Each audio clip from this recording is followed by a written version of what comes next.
thing that people don't talk about with avalanche forecasting is that you have to be good at grammar.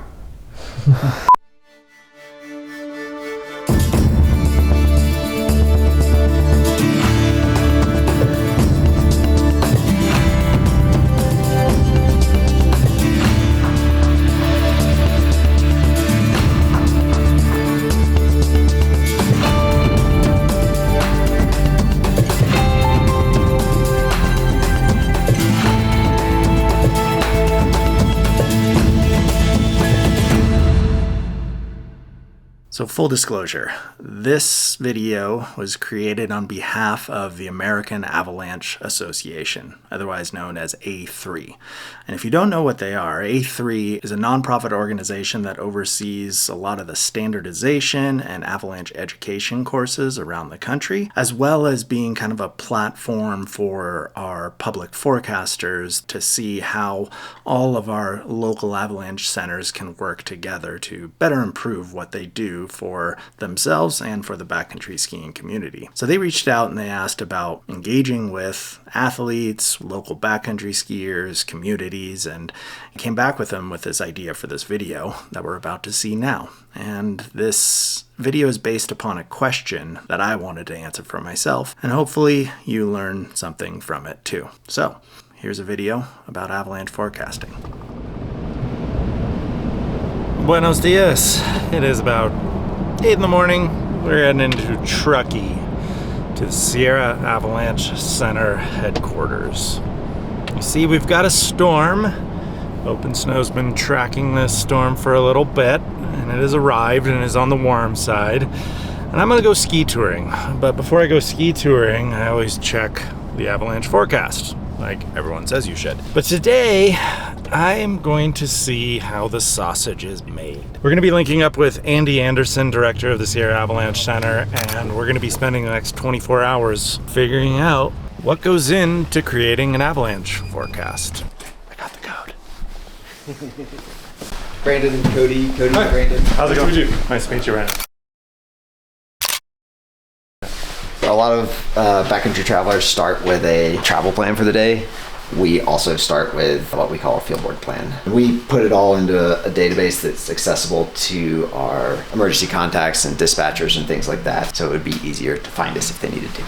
Is it a dangerous job? It certainly could be if you focused on different goals and decisions, but our priorities have been to be safe, collect data, and do that in a way that both gives us meaningful data, but also exposes us to as little hazard as possible. If you're spending 120, 140 days a year moving around through avalanche terrain, that your number of times where a small mistake could come back to bite you is a lot higher than if those days were substantially less.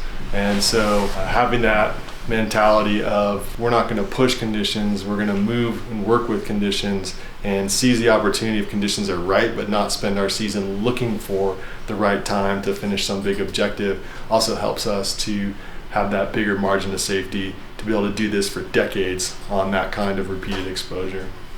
I've got a field plan going.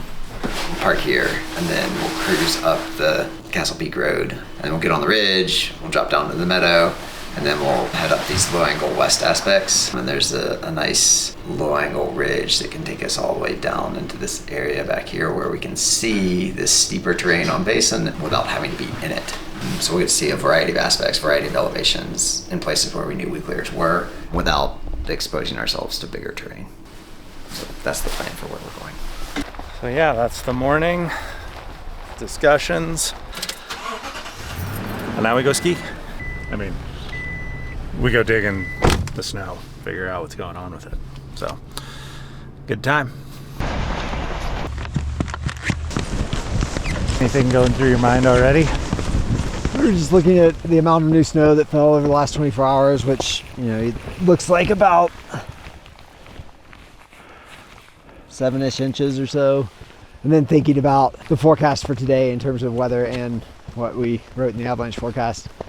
And looking at, you know, how much it's snowing right now, is that going to increase, and how will that end up matching the weather forecast? So it's like twofold, where you're both trying to confirm if you were right on your forecast this morning. Yep. While also then thinking about what's happening today Yeah, and for tomorrow.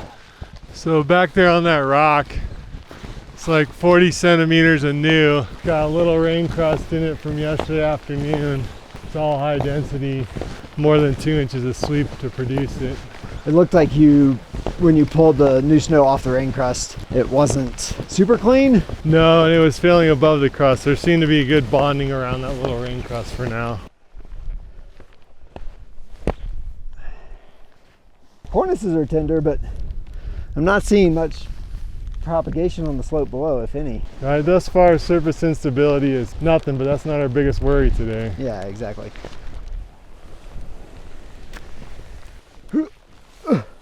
Some very small localized cracking on that slope as I ski cut it, but nothing that propagated out very far from my skis. You could take another 240 centimeter pit, Brandon. No thanks.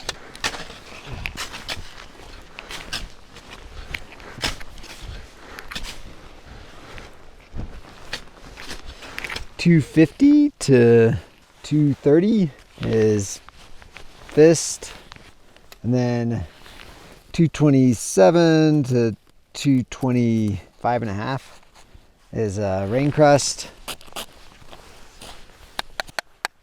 I think it might be right here. We're just looking for the weak layers that got buried on January 2nd to see if they are here in our pit. Like we were talking about earlier, we weren't seeing any obvious signs of instability as far as wumping or collapsing as we're moving through terrain. So we got to go to the pit to see something.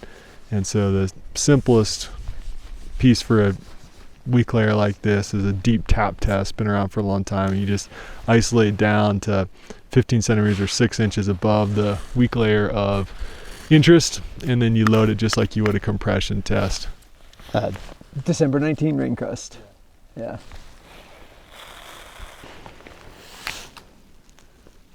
Now we go back up. Now we go back up ski, down ski. Ski up, ski down. It's one thing I've learned about this job, beyond the sciencey aspects of it, beyond the communication aspects of it, the amount of work that goes into it, is you also got to be really fit. Yeah, shall we? Hey.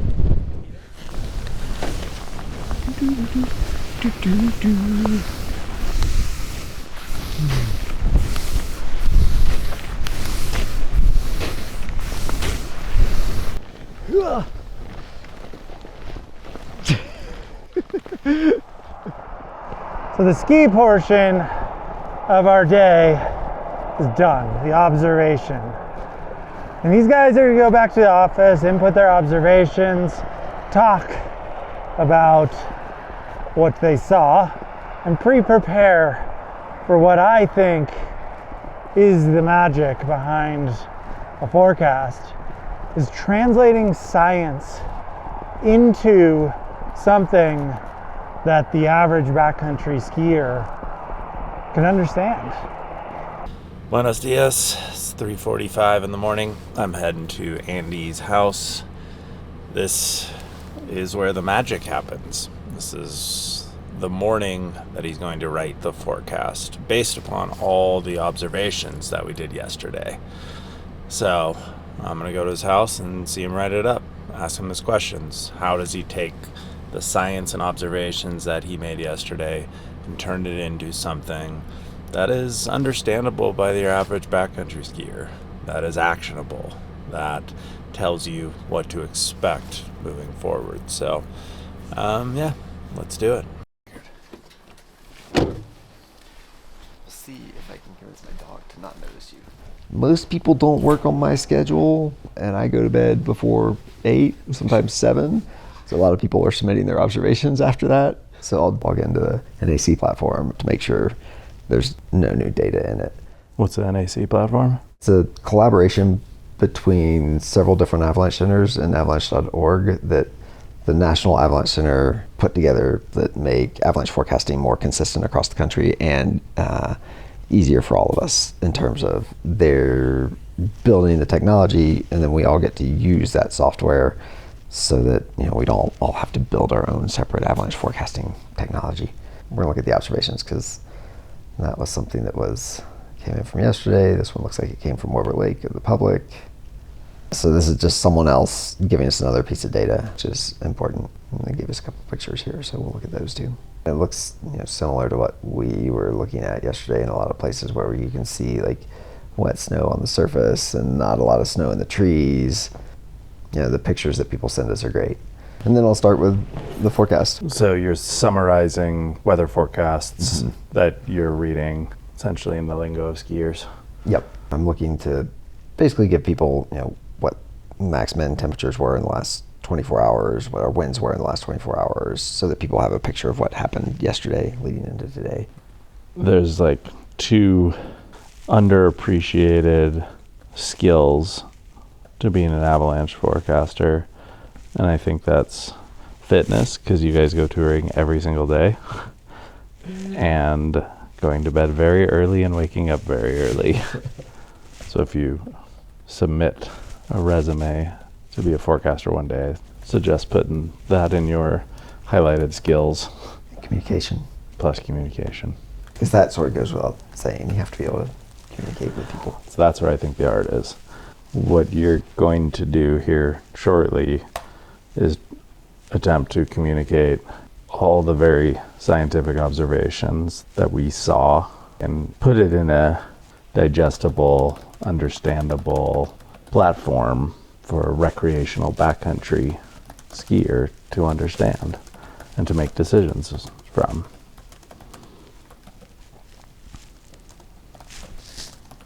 Yes. I copied yesterday's to use as a template essentially, so I'll change all these words from yesterday to make it make more sense. My plan is set to moderate for today based on the fact that our storm yesterday produced less than half of the lower end of the expected amount of precip. So that's significantly less than what we were expecting yesterday. And then barely got any additional wind loading yesterday because the winds died off so quickly in the morning. If yesterday's storm had performed as expected, we'd probably be at considerable today with the much heavier additional load, continued wind loading, etc. But it didn't, so we're going to pull back and again try to be more accurate rather than just going off of what's expected. So what we saw from the pit yesterday, what you saw from kicking cornices, what we saw as small natural releases, maybe one cornice failure, we couldn't really tell when that happened, but it didn't look like it triggered a crown or anything like that. That's where you consider it as a moderate level. Like there's a moderate chance of avalanche activity. Yeah, so moderate is, the general advice would be that there's heightened avalanche conditions on specific terrain features. Like there's certain things you should watch out for, and you need to evaluate the snow and terrain carefully and identify those features. The likelihood on moderate days, natural avalanches are unlikely. You're not going to see things just coming down off the walls. But human-triggered avalanches are still possible in those specific terrain features. And so all those things sort of play into moderate danger. And precipitation amounts totaled about half of the lower end of expectations. Does that make sense to you? Yep. Okay. This is what you need. You need just John Q. Public sitting next to you. So you'd be like, does that make sense to you? That makes sense to you? Yeah, I make my wife read a lot of these.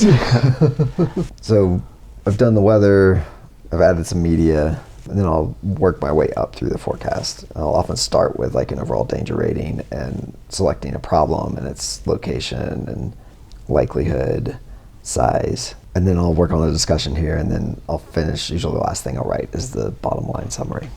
I'm going to publish that. Choo! It's 7 a.m. Yep. On the nose. Published. I think one thing I take away from this is how 24 hours of a job this almost is. Because at 7 o'clock, you just published it. You've got a little bit more computer work to do with the social media posting. And then, what, are you going to have some breakfast here soon? And then you're at the office at 8 a.m. where I met you yesterday? Yep. To go back and do it again? Yep. The same thing all over? Yep. That's the plan. Yeah. It's kind of cool to actually see how the sausage is made. Cool, or like, oh, those guys are dorks. Super dorks. We love it. Well, it's been a pleasure. Likewise. Thank you. Thanks for taking me into your world. thanks for being curious and interested. Totally. It's fascinating. It's cool to be able to share that with folks, and hopefully there's a little more understanding of what goes into this and how much effort and time we put into trying to make a product that's usable for everybody. All right, 7:20, the day after my observation day with Andy and Brandon, Sierra Avalanche Center.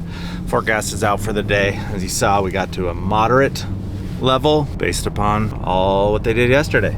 Pretty impressed how 24 hours of a job it is. I mean, 8 a.m. we met yesterday. We were touring by 9. We got back to the cars by 3:34, and then they go back and then they have a discussion and log all their observations and data points, and then, you know, 4:30 this morning they're working to write that entire forecast. So it's a full-time job to help keep us skiers safe. You know, my last thing I will say is that backcountry skiing is the second fastest growing sport in America, which is nuts. Yet, avalanche deaths over the last 5 years have been generally flat, which means that with an increase in population in the backcountry and a user base that's increasing, but fatalities being flat, it means overall the ratio is decreasing, and that's on account of our avalanche centers, on education, on funding. So please support him. I sure support him. This whole project that I've been doing wouldn't be possible without him. So ultimately, I hope that was enjoyable. I hope you learned something from it. I know I sure did. Just kind of gaining a little bit of respect for how much work goes into that forecast. Hope you enjoyed this little episode.